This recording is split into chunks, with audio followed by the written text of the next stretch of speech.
Before we begin the interview, I would like to talk a little bit about the history and how it relates specifically to Proctors. There are two separate decorative elements that are being restored right now. One of them is plaster, which is called scaglioli. The other decorative element is gold leaf. Now, scagliola is an imitation of marble. Now, we believe that one of the reasons Mr. Proctor elected to use scagliola instead of real marble is that it was more cost effective. Of course, on the other hand, he had to find the skilled workers to replicate it, which he was able to do, and that was 1925 when this theater was being constructed. Now, he hired the leading architect in magnificent theaters like this. His name was Thomas Lamb, and we know that Lamb favored, in fact, he copied the Brothers Adam architecture. And 1925 was not the only period of time when this had to be replicated. Over a period of time during the 1960s leading into the 1970s, the theater was falling into very hard times and passed through several owners who could not pay the taxes, let alone keep up repairs. By 1977, this theater was close to being torn down. It was barricaded, closed up, and the ceiling continued to leak to such an extent that the people coming in 1977 to try to save the theater went into the main theater, looked up into the dome, and were shocked to see the sky and pigeons flying from one area to the other. And so luckily, the grandson of one of the original Italian workers was located, and that gentleman trained plaster artisans in the technique, and that is how the theater was saved and redone. The interview we'll be doing today is with Jed Ellis, who is the decorative artist working here at the theater now with Evergreen Construction Company, which is out of New York City. So how did you actually learn how to do all of this? I started in the Playhouse Square theaters in Cleveland, Ohio, back in the early 70s, in '74. I was very fortunate. I worked initially with a man named Richard Trella, who was an art conservator, who studied here in New York, actually at the Cooperstown School of Art. There was nobody taking care of the theaters. I mean, they were just trying to get money to save, because there was literally 2 years before I got there, there was a wrecking ball out front getting ready to knock it down. Exactly, yeah. And a gentleman by the name of Ray Shepardson was the man who spearheaded the whole Playhouse Square operation. And that's a whole interesting story in itself. And so he was like 29, I was 17, and we both had a lot of odd energy, and we hit it off.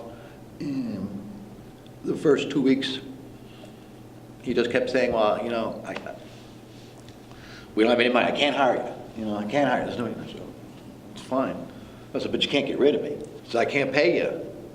I said, you will. You know, so Okay. 2 weeks later, I got a check, and it all worked out.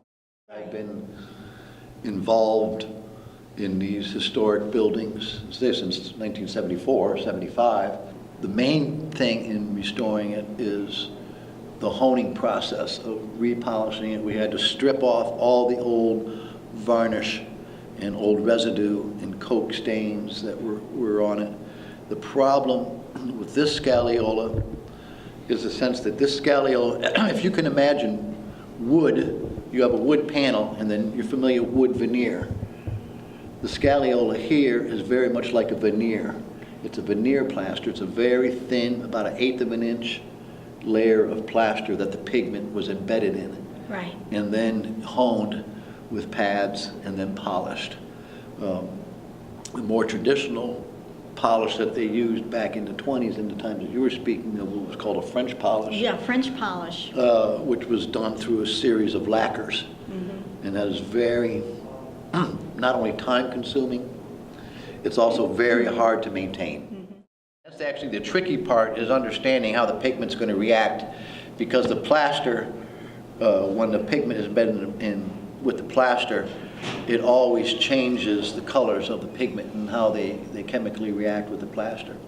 So, and you use a specialized plaster, a much harder plaster, not your traditional molding or casting plaster, but you use in this case, what we've done is to repair, we use what's called a hydrostone plaster, Okay. which is has a stronger aggregate. Earlier, we were talking about the weight-bearing load that would be on those giant Corinthian columns, one on either side of the proscenium arch. Are they actually plastered here, or are they? They are hollow. They're hollow. That's what I thought. And then you apply the plaster If around. you can imagine, they're done in halves. Okay. I believe they might have been, yes, they were done in halves. I look at, and the seams would have been put and then filled and then polished Okay. with it. And so they're cast. They're just a big mold was made. You'd make a big wooden box, a big mother mold, which would house your rubber. Mm-hmm. Or in this case, they would actually have to build it because they weren't actually, they might have had something to copy it off of, but they might have just made the mother mold its whole self to make the size of those columns. Okay. And then you do it in halves, and say it's just a hollow piece. And it's, and then they had the layer, the thin layer, the scagliola on top of the base coat of plaster.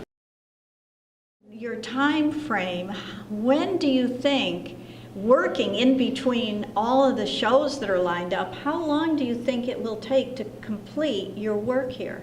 Well, they've decided that the last phase of the project of the theater was going to be split into two phases. They wanted to complete these last remaining areas, but due to the fact that it is an open and ongoing theater, it was best to split it up into two different phases. So we broke it up into doing the lobby, decorating the lobby and crossover in public spaces, and restoring the scagliola and box seating area, and doing all the scagliola, wainscoting, and columns in the auditorium this phase. Mm-hmm. So that the final phase next summer will only consist of what's called the soffit ceiling underneath the balcony, the side walls in the auditorium on the main floor, a combination of processes in this theater. We decided in the auditorium because we are now dealing with economics also.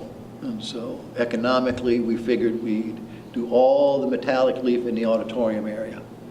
And then through the lobby spaces, we introduced a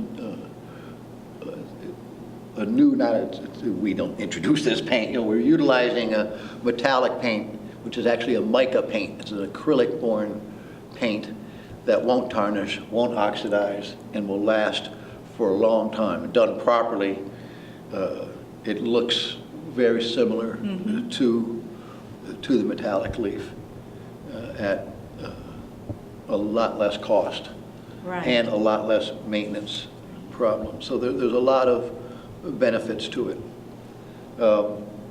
As you can see, looking around, it's really quite a handsome. It's magnificent. It's very, very nice. And the fact that it will not oxidize. We were working on them under the guise of they were good for the community. And we truly believed it. Absolutely. In the 40 years I've been involved, I know now for a fact it is good for the community. Oh, yes. And they mean a lot more than paint and plaster. They are the history of our people. Look at these incredible little movie theaters throughout our country. I'm going to the Lyric Theater in Alabama. There's hundreds of them. It's great. So enjoy it while we got it, and I'm glad to be a part of it. Well, we're certainly glad to have you here as part of this restoration. You have added so much, and I want to thank you so much for this interview. This has been wonderful. Thank you very, very much. I appreciate it very much. Thank you very Okay. much.